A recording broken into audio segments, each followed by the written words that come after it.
to my railroad. Still hasn't got a name, but I thought I'd just do a quick running session, only because I've only had the one train before now on DCC.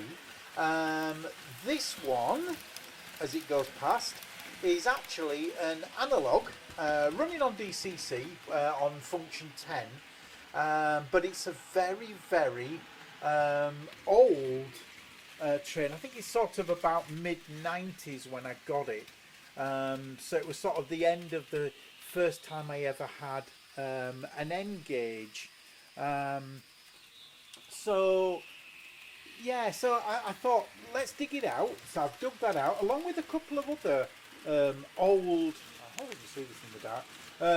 A couple of other old engines that I've got, and as you can see, some of them are quite old. This one's quite beaten up at the front, but I thought I'll give it a run. First time in 20 plus years, and I have to admit, without any servicing, without doing anything with it, it actually set off and it's running great. So I'm just giving it a good run in.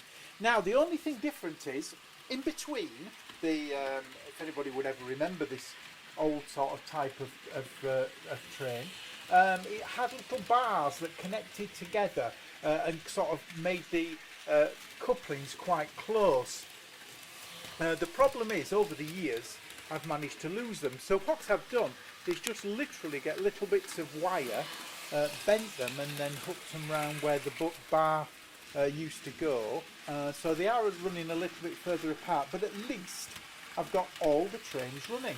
And I guess with the fact it's analogue and running on DCC, all the lights are lit up at the front and the back, but it's a small price to pay to actually see this old train running again. Absolutely fantastic.